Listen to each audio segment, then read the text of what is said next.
ازيكم؟ يا رب تكونوا كلكم بخير. النهارده انا هعمل الجلاش باللحمه المفرومه، كريسبي من بره ومورق من جوه. جلاش ينفع في المناسبات، في الاعياد، مفيش سفره في المناسبات ميبقاش عليها جلاش. هحضر العصاج في طاسه على البوتاجاز، هنزل باللحمه المفرومه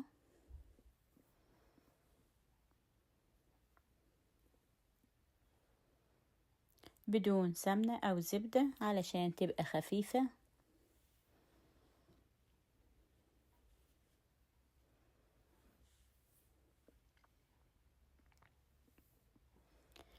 لو أول مرة تشوفيني اعملي لي فولو سبسكرايب على قناة اليوتيوب مطبخ مرمر علشان يوصلك شعار بأي فيديو جديد ينزل. هعصج اللحمة،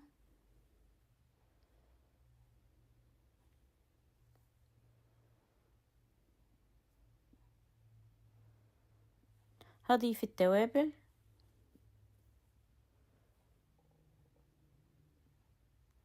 معلقة ملح، نص معلقة فلفل اسود، نص معلقة بابريكا،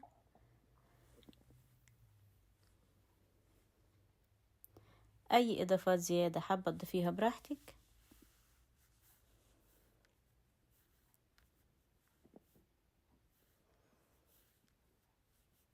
كده اللحمة اتعصجت، هضيف بصلة مفرومة،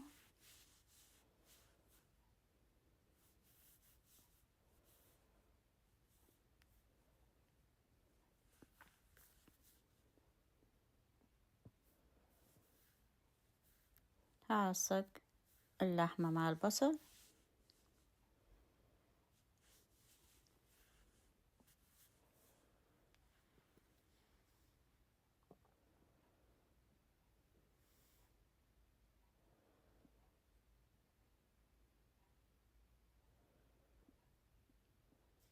كده اللحمة جاهزة. ده نوع الجلاش اللي انا استخدمته. الصينية اللي تدخل الفرن انا دهنتها.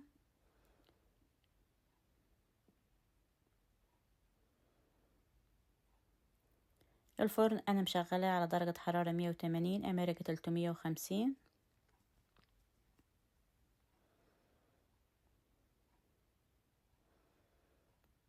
كل ورقتين انا هدهنهم علشان يبقى خفيف.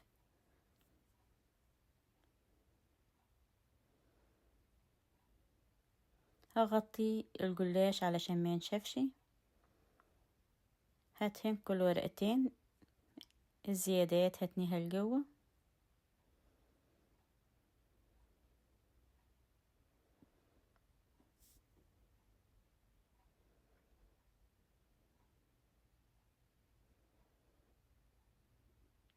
هدهن كل ورقتين، الزيادة هتنيها لجوه.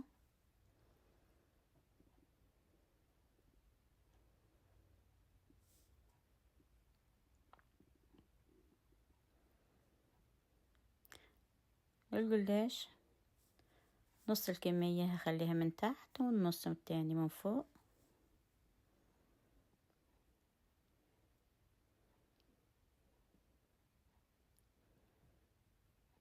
هضيف اللحمة المفرومة، لو في اي سوائل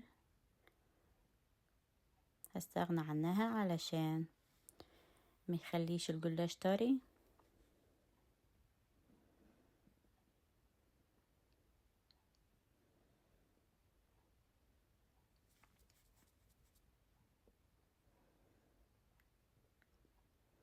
هوزع اللحمة على الجلاش بالتساوي.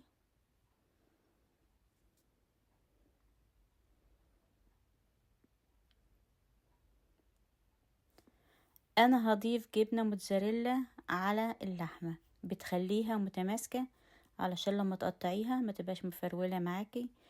مش حابة تضيفي جبنة براحتك.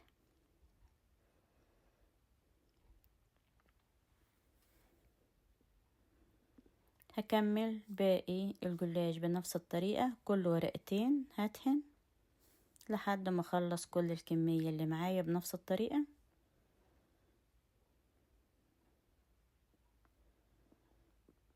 هقطع هدهن السكينة وهدهن آخر ورقة من فوق. أنا هقطع الشكل اللي احنا متعودين عليه، المربعات، أي شكل انت حابة تقطعيه براحتك.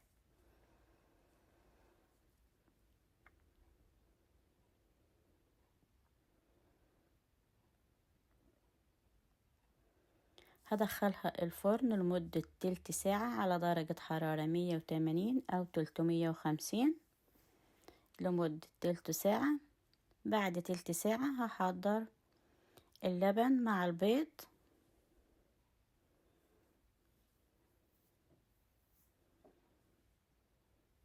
علشان أسقي بيه الجلاش.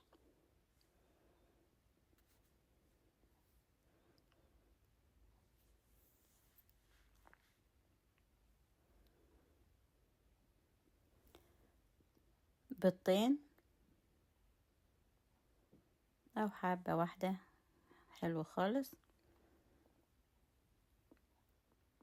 هضيف رشة ملح، رشة فلفل اسود.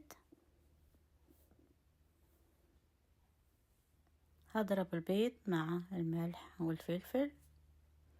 كوباية لبن ناقصة شوية مش كاملة، هضيف عليها نص معلقة بيكنج باودر، دي اللي بتخليه مورق وجميل. بعد تلت ساعة انا طلعتها، هسقيها باللبن والبيض. هرجعها الفرن تاني تكمل سواها على نفس درجة الحرارة.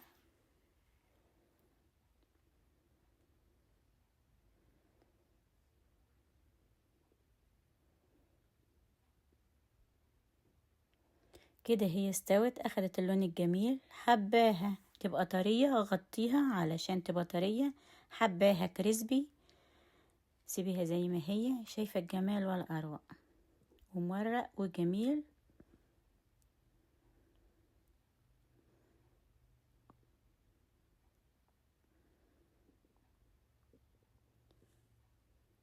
اسهل صينية جلاش بطريقة سهلة جدا.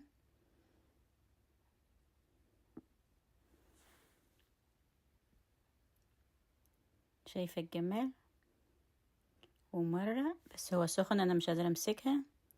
اللون من تحت جميل جدا. وان عجبك الفيديو لايك وشير، اكتبي لي كومنت. اللي ما عملش فولو اعملي فولو علشان يوصلك شعار باي فيديو جديد ينزل. تابعيني على قناة اليوتيوب مطبخ مرمر. اشوفكم في فيديو جديد.